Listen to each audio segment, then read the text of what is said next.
Hi everyone and welcome to the 10th episode of our free online tarot course series brought to you by 1millionnights.com. In today's episode we are taking a look at the symbolism, philosophy, and interpretations behind the next card in the major arcana, which is none other than the Hermit card bearing the numerological symbolism of 9. Now before we get to the part where we look at the different symbols associated with this tarot card, first of all we have to understand why the Hermit follows the Strength card. As you recall, in last week's episode, we talked about the Strength card bearing the number 8, where we said that the Strength is basically a very clear symbol of exactly what its name says: strength, inner power, desire, ambition, courage, mastery, everything that has to do with the sign of Leo. So shouldn't it actually lead to a different path, as in anything other than the Hermit? For why does the Fool, who already possesses a certain kind of inner mastery, who has rulership over his being, over his inner forces, choose to basically seclude himself in an attempt to detach himself from the external world, from other people, from everything that can basically interfere with his sacred solitude, where he processes all the wisdom, all the knowledge, all the experiences that he has lived up to this present moment, and naturally, with his lantern, or in other graphical representations of this card, his wand or staff, which glows, so either way his source of light, he seeks to illuminate his path in order to find new answers, new philosophies, a higher octave of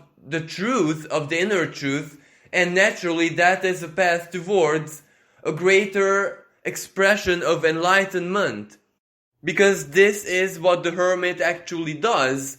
This is why the Fool has now become a hermit, to seek his own answers, to figure out his own relationship with the divine, with the universe, with external reality, and at the same time discover the answer to all of those questions which can only be found inside of him.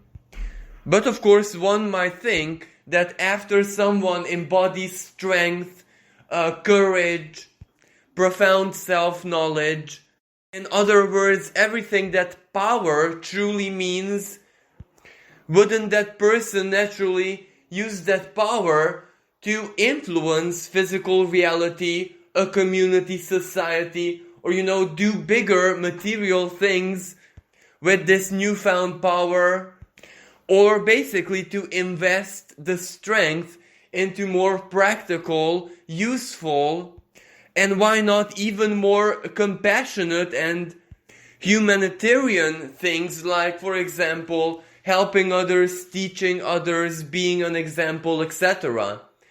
Well, one of the reasons why that isn't the natural course of the Fool after having embodied and learned about what strength truly means is because he might have found that this is the biggest desire in his heart of hearts.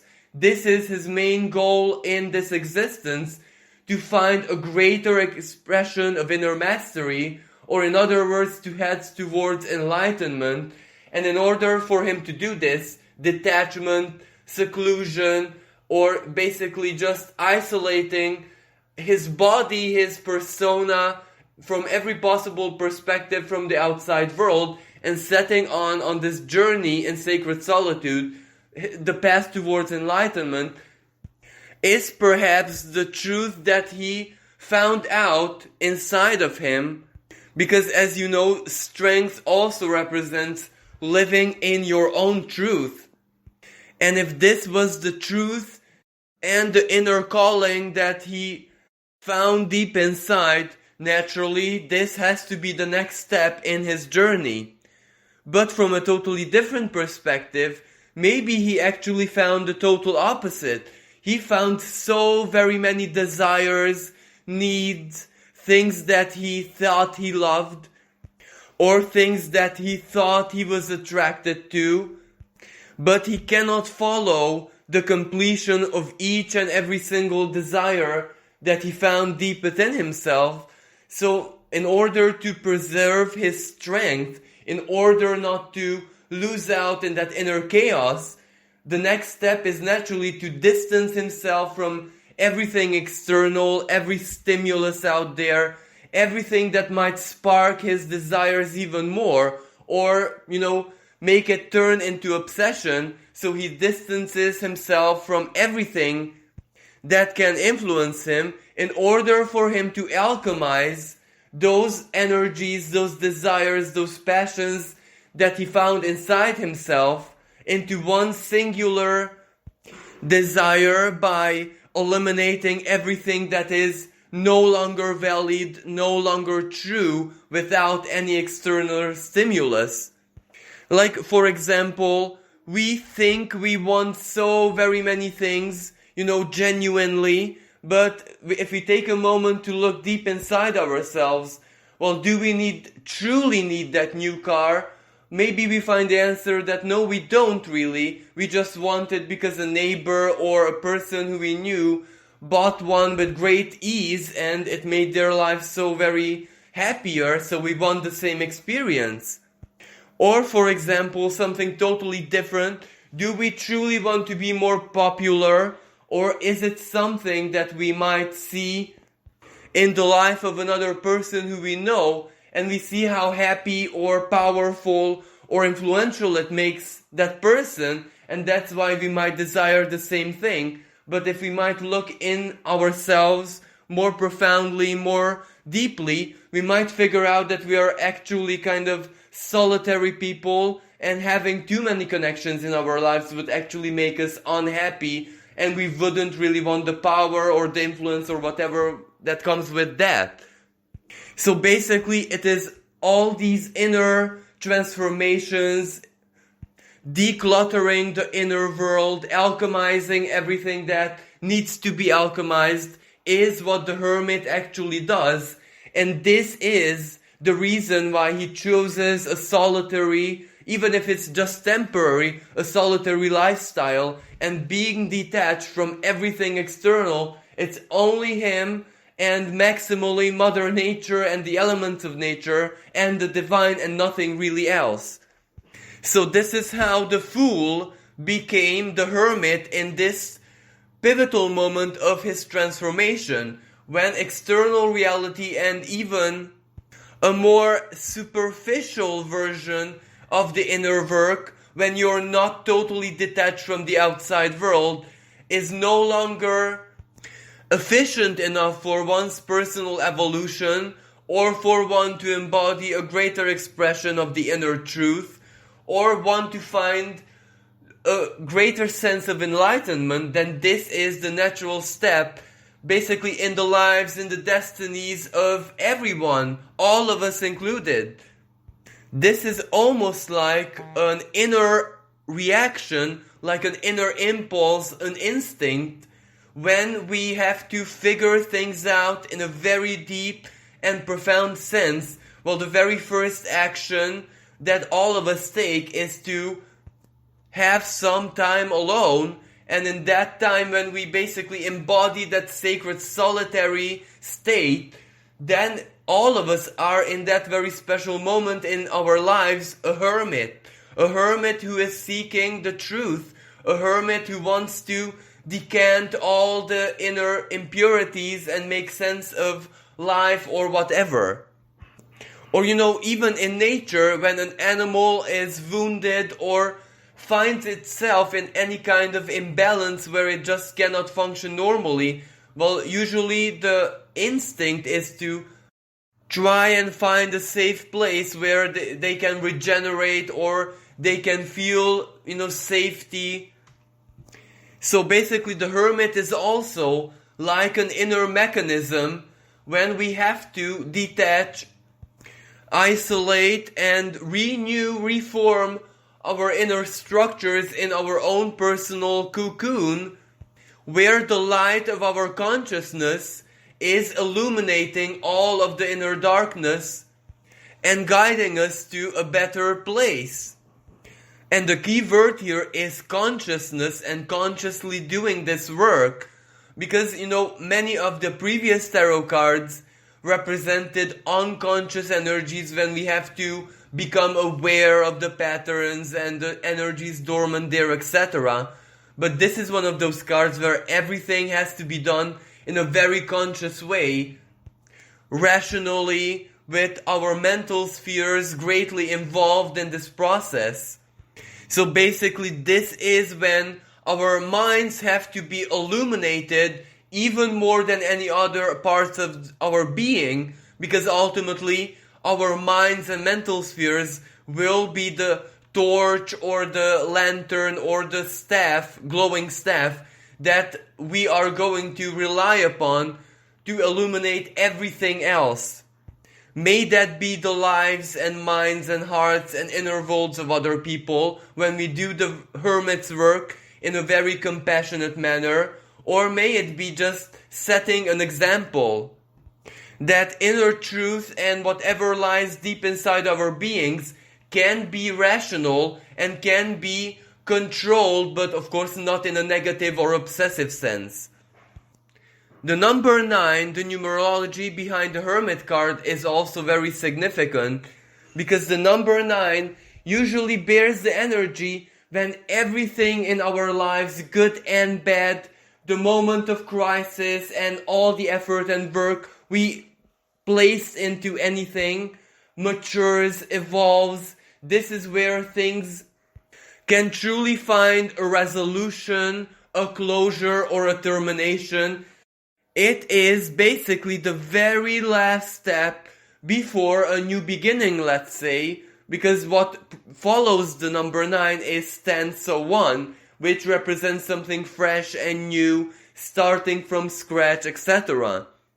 So the Hermit can also represent a state when we isolate ourselves in order to build a new schematic, to come up with new ideas, new plans, contemplate, allow the inner ingeniousness to come out and create big epiphanies, big plans, all of which that are basically needed for a new beginning or to begin the next phase, the higher octave, the higher level of everything that we are doing, which implicitly is also a new beginning, because regardless of the previous experience, we just don't know what the next level holds or how it's going to be like.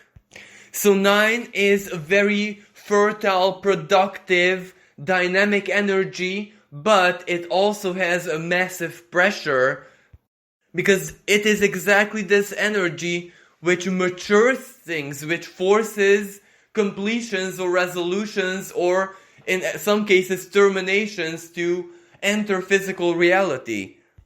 So even though it leads to something really wonderful, it's not easy and it takes a lot of effort and also a lot of sacrifice.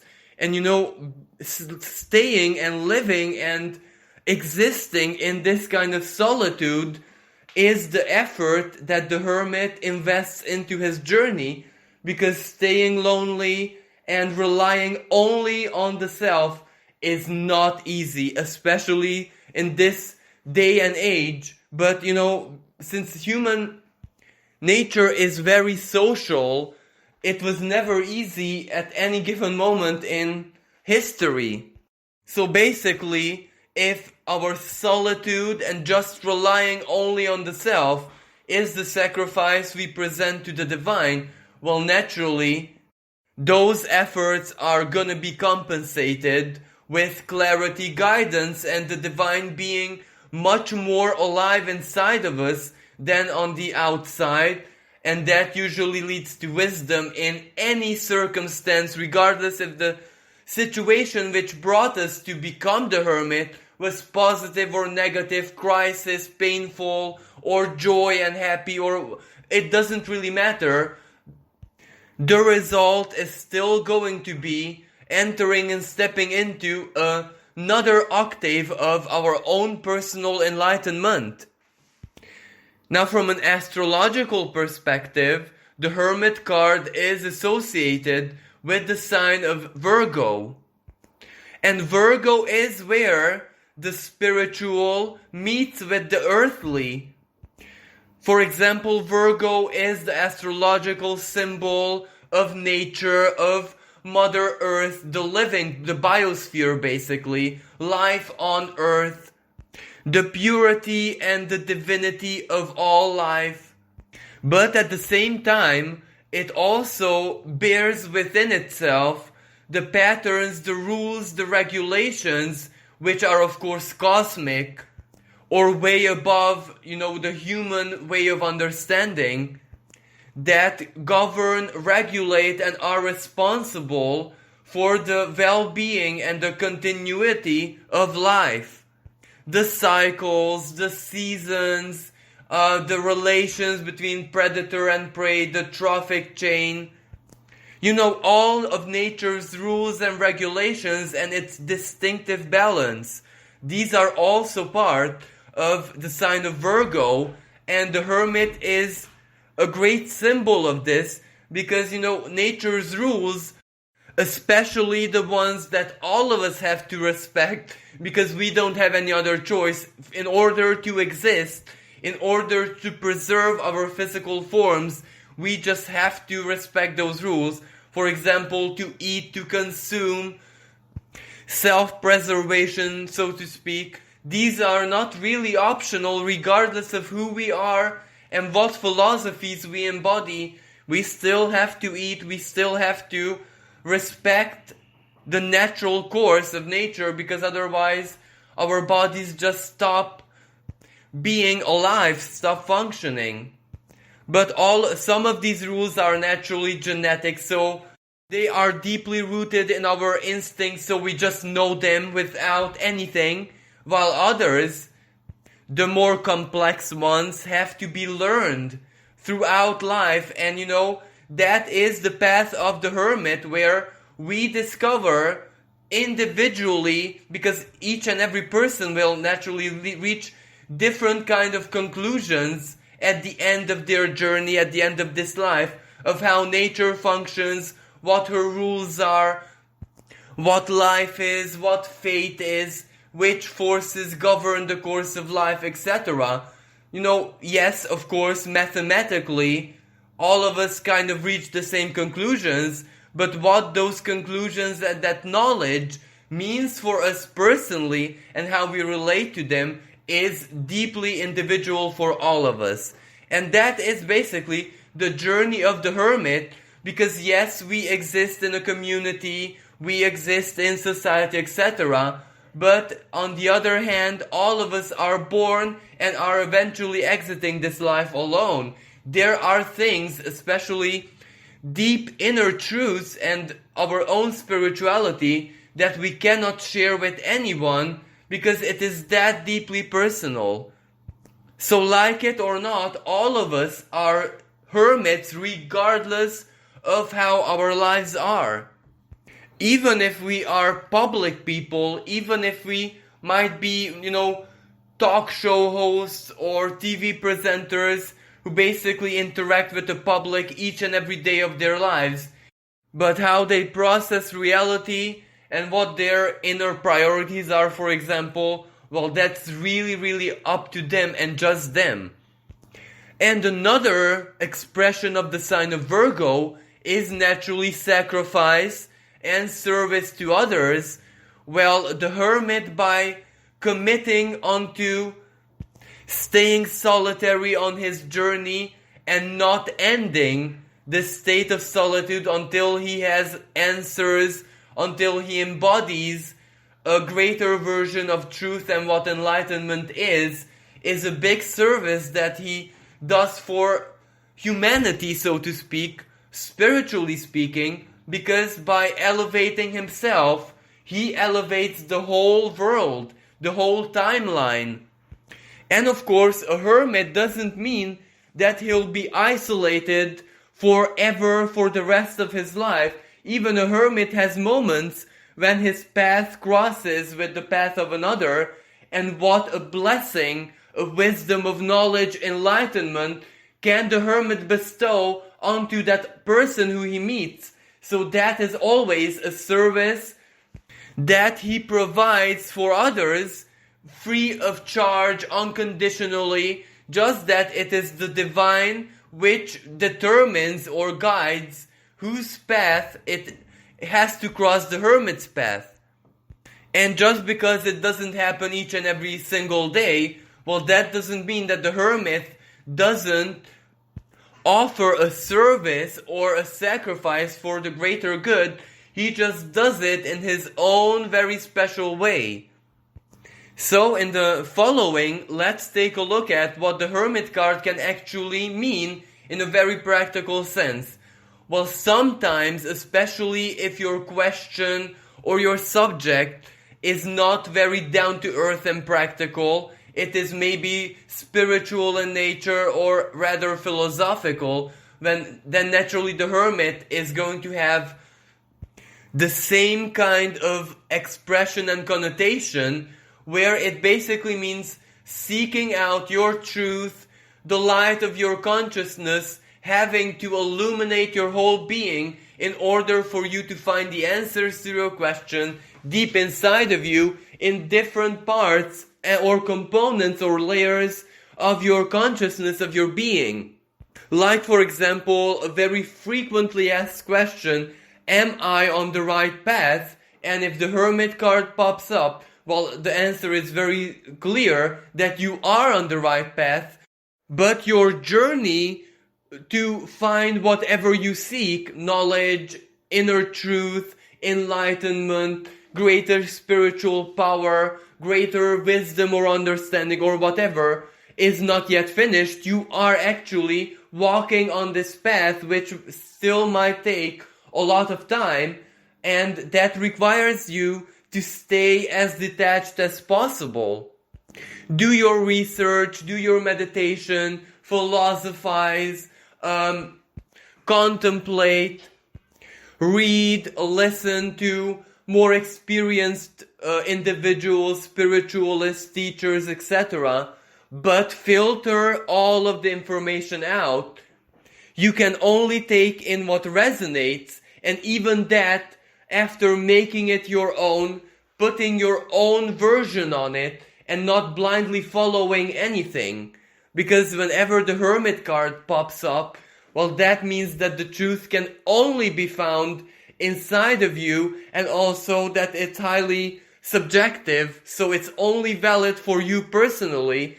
So no one else's truth that they might share with you is valid. So it is a clear indication that whatever you seek is subjective, and it has to stay subjective. So whatever you feel, whatever you think, however it makes sense to your mind, to your own rationality and logic, is the truth, and that should not be altered by anything external, because it is simply part of who you are, and it's wonderful that way. Or the Hermit in reverse position might indicate that you already found whatever you were seeking, may that be a truth or realization, information, whatever the question in the subject was, and that you have to consult your own inner wisdom because you already have everything that you need, the understanding, the know-how, the knowledge, the methodology may be inside of you, and that is where the answer lies. You already possess it. Or the Hermit in reverse position can also indicate that your journey, the journey of the Hermit, of course, all of what that implies, is nearing to an end. You're almost there, you're almost at the finish line. In certain situations, and I repeat, we are talking about those moments when the question is more spiritual, philosophical than actually practical in a material sense. And sometimes the Hermit can also indicate that intuition and just relying on the way you feel deep inside, relying on emotions, visions or dreams or In other words, unconscious energy is not enough for you to achieve enlightenment or to reach those conclusions or those truths which you were seeking. You have to rationalize everything. You have to basically turn on that inner light bulb, the light of your consciousness, and actively embody it. Create a system of information, create a structure, an architecture deep inside of you of that knowledge or whatever information you might be seeking. Because, just intuitively going with the flow blindly is not enough. Your own contribution, especially about all those things which are subjective in nature, is essential for you to be on the right path. And the subjectivity can be related to options, preferences, what you love, what attracts you, what makes you feel passionate, or sometimes whatever comfort means for you personally. Because many times in life, comfort is an impediment to evolution, to forward progress, but other times in life, comfort is essential for practicality in order to get things done quickly and efficiently. Because all of us, or most people, we can generalize this of course, are much more powerful, self-confident, productive when they act from their comfort zones. For example, something that 100% that you're good at, something that you have done 10 million times in your life already. Of course, that comes to you with greater ease than for anyone else. So sometimes comfort is necessary for you to go and achieve things. May that be spiritual comfort, may that be psychological comfort. So very many times the hermit can actually contradict itself and tell you that whatever you seek may be something purely personal for you, but you cannot achieve it totally alone. You need other people in your lives to help you or inspire you or be part of a group. Like for example, when the hermit is teamed up with a devil card, or with the 8 of swords, for example, 2 of swords, or the high priestess reversed, for example, or the moon reversed. These can indicate that yes, you're absolutely capable of doing this, but right now it's not so favorable to isolate yourself, because when there is a lot of unconscious energy in your life, well, with the help of others, you can ground it and you can manage it much easier. Others, for example, the company of others, the presence of others can help you detach even from your own personal unconscious energies, especially if those manifest as fears, if those manifest as overthinking, paranoia, irrational, self-defeating thoughts. Well, in these circumstances, the hermit can actually indicate that you need to allow other people in your life, or to terminate this solitude, because it's not doing you any favors right now.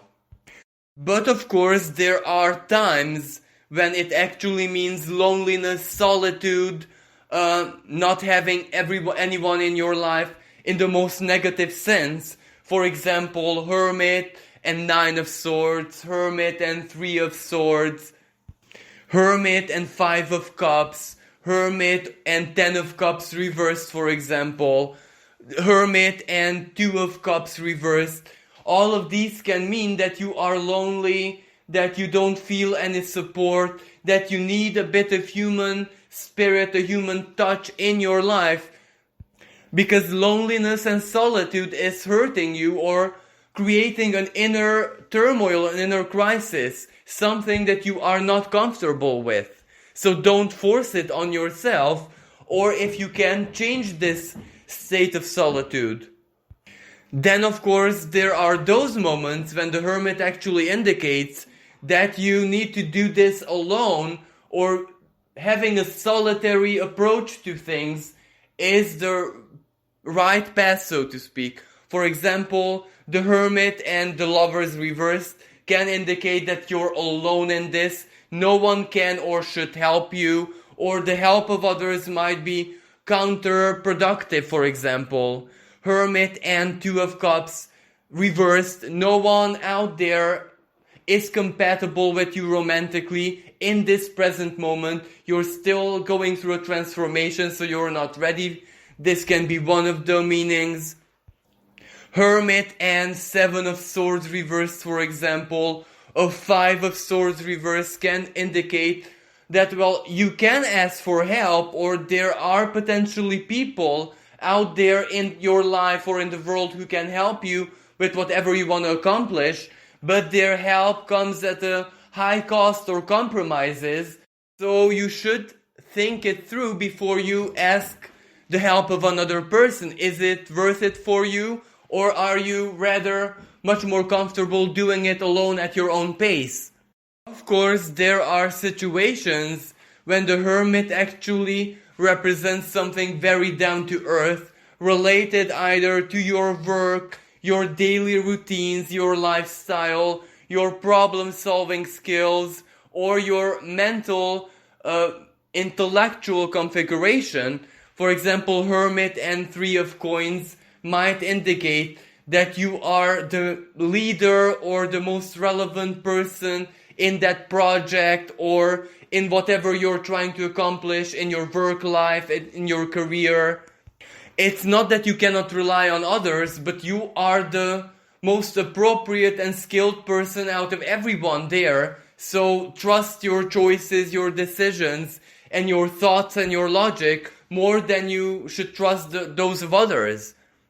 Hermit and High Priest, for example, you have the clearest, the most safe, sound, logical plans or choices or way of thinking out of everyone in your life or at work or whatever. So trust yourself, trust what you think and believe. Or Hermit reversed and, for example, Three of Coins, Eight of Coins, Five of Wands, for example. It can represent that, you're part of a group, you're part of a collective, so there's you and a lot of other people, so the right plan or the right course of action or whatever you should do and follow lies within harmonizing your own ideas, visions, thoughts, logic with those of others and finding a middle ground or just deciding and choosing together is the right course of action. So many times the Hermit reversed can indicate that it doesn't really matter what you know, the way you think, the way you see things, because if you're part of a group, well, everyone has an equal right to decide and to choose, so your own mastery is not that relevant. Now, other times, the Hermit can also represent responsibilities and duties. For example, Hermit with the Empress, Hermit with Four of Coins, for example, Hermit with Ten of Wands, for example. Well, all of these cards may represent that it doesn't really matter what you feel, what you think, what your inner truth is. If you're committed, then you need to honor your commitment regardless. For example, Hermit and the Empress can represent your marriage, where it doesn't really matter if, your vision and the vision of your partner or your family is not really in harmony. If you have a duty, you have to fulfill your duty towards your family. You have to fulfill, for example, the duty to your work, Three of Coins or Eight of Coins. Or it can be Hermit and Wheel of Fortune, Hermit and Judgment, your karmic duties, something that you might have agreed to do even before you entered in this incarnation. Now, of course, there are some very lucky, way too good to be true combinations that the Hermit might represent, and usually those are a sign to be very, very aware, because some big opportunity might come into your life, but very suddenly, so you won't have a lot of time on your hands to make a decision or to seize the opportunity. For example, the Hermit with the aces, or any of the aces can represent a wonderful opportunity. Hermit with the Wheel of Fortune, it can represent like a moment of maximum good fortune, but you have to either, work with the signs, work with your intuition, be at the right place at the right time. Hermit with the Fool can represent, a minor risk or a minor investment may lead to something really big and prosperous. For example, seeing a job offer which is too good to be true, but you still decide to send an email, for example, that can be seen as the Fool, as a minor risk. Or, walking past like a lottery store and just feeling it in your guts that maybe you should buy a ticket, and following through on this feeling might lead to something really big. Or it can indicate, the Hermit, you're seeking something with that lantern, that's why you're casting light onto everything. Even if in that present moment you are not closer to finding your truth or finding whatever you seek, it's no problem at all, because the aces or the Wheel of Fortune or for example the World card indicates that the universe has discovered. So you just keep on seeking, keep on walking your journey, your path, because whatever has to find you will definitely find you at the right time. It's all a question of divine timing, for example. Well, this concludes today's episode. I do hope you enjoyed it and that you found it useful. Next week we are going to be looking at the tarot card bearing the number 10, the Wheel of Fortune. So until next time, thank you so much for listening, and bye for now.